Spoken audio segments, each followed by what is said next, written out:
Hey everyone, I'm starting to do something new for the channel. You might not know this about me, but I'm a huge Destiny fan.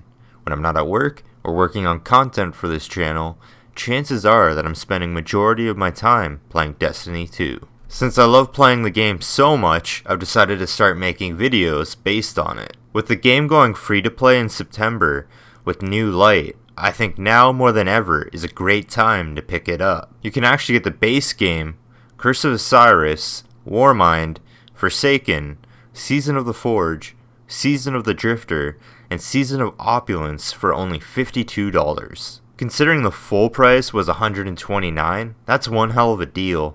Now you're probably thinking, well, if the game is going free to play, why shouldn't I just wait until September to pick it up and start playing? The thing is, you won't have access to certain Year 2 content without buying the Forsaken expansion, so chances are, if you get into it then, you still have to buy that expansion then. That's definitely an option, but I recommend picking up the game now. It'll give you a chance to get familiar with controls and get really good gear leading into Shadowkeep. The thing right now is, there are so many exotics that you can get that even if you started playing now, you most likely won't unlock them all before the DLC releases. But anyway, if you do pick up the game now, here's how you can go about leveling fast. When you buy this bundle, it will include one character boost. You can choose to use that on a Warlock, Hunter, or Titan. That boost will bump you up to level 30 and auto-complete all the Year 1 content for you. It'll also unlock all the Year 1 subclass abilities for you, so it saves you the trouble of having to level them up. So once you use that boost and are at level 30, your goal is to hit level 50, and then grind to power level 750, which is the current max. If you want to level up fast, I recommend using Fireteam medallions from the Eververse to give you bonus XP and grind quick modes like Crucible or Strikes, while also completing their specific bounties for additional XP. Once you hit around 42 to 44, I recommend going through the Forsaken story.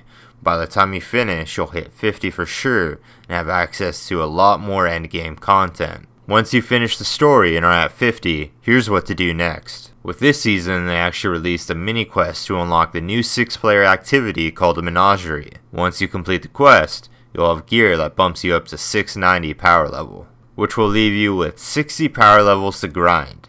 To level up your character at this point, you're going to become dependent on things we call power engrams. There are only certain ways you can obtain these per week, but now more than ever in Destiny, there are a ton of ways to get these. Before I get into the ways to obtain each of these, I'm going to separate them into 3 categories: high, medium, and low. High power engrams will give you a significant boost in power level compared to your current max level. Based on my research, it will typically range from +5 to +8 for that piece of gear. Medium power engrams will still give you a decent boost, but not as great, around +2 to +5.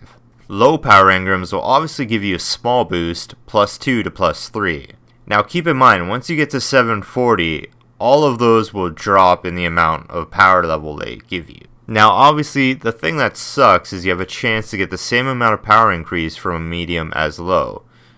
So RNG might end up screwing you over. There's also one important thing to know. Your power drops won't be based on your currently equipped power level. It actually takes into account all the gear you have on your character and figures out your highest potential power level and judges it based on that. So when you grind power gear through the week, don't feel the need to have to equip the gear or infuse it right away to keep power leveling.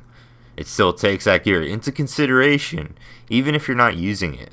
This is important to remember because to infuse gear, it requires a good amount of resources.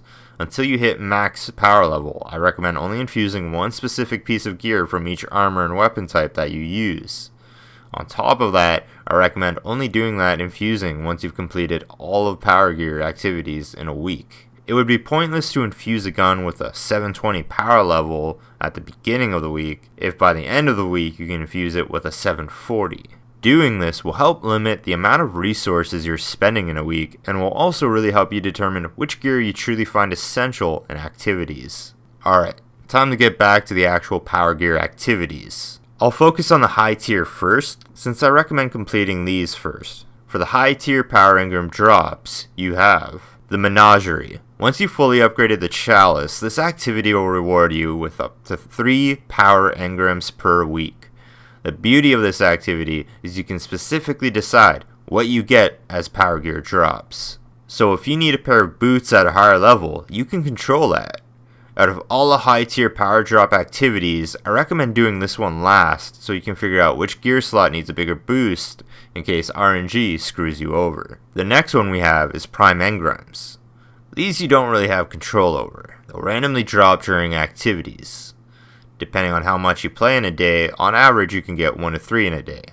3 isn't fairly common, at least to me, but it does happen. Along with the menagerie, we have Werner 99's bounties. You can visit him at the tower or on Nessus. Per week he'll give you 4 power gear bounties, and once you complete all 4, you'll get a bonus piece of gear for completing a weekly milestone. So that right there is 5 pieces of high tier power gear. I recommend grabbing these ASAP since they can often be completed while grinding the other power gear. Finally, there are exotics. These are very random and even more rare than Prime Engrams. You can get exotics as random drops during activities or from completing milestones. These typically drop at a high tier power level. Next we have mid tier. There's a lot in this category, so I'm going to quickly go through it. First we have Vanguard Strike completions. You get a power engram for completing the daily strike and a power engram for completing 3 Vanguard Strikes using a subclass that matches the weekly strike singe. Keep in mind dailies are different in Destiny. For example, the dailies reset every 4 days instead of every week. So one week the daily Vanguard could reset on Monday and then Friday. The next week it would reset on Tuesday and then Saturday. So there are technically only 2 daily strike power gears in a week. Next we have the Nightfall, which can get you 1 power gear for completing it, and 1 power gear for completing it with a score over 100,000 upon completion. After that, you can get a power gear for completing 3 daily heroic story missions. These are pretty easy to do, just unfortunately a little time consuming. I usually save them for last out of all power drops. The next 2 are weekly Flashpoint, which is completing activities on a specific planet each week, and then the daily heroic adventure. These are specifically tied to the planet that the Flashpoint is on. Daily adventures reset every 4 days as well. Then we have Crucible. The weekly Crucible engram drops for completing 5 Crucible matches each week. There is a daily Crucible match power drop as well, and that resets every 4 days also. On top of that, when you rank up Valor and Glory in Crucible, certain rank up packages reward power gear, typically when you reach a new named rank. So if you hit Brave 1, it would be a power gear drop, Brave 2 and Brave 3 would not be. Next we have Gambit, which has a weekly complete 3 Gambit matches power drop and a daily that resets every 4 days.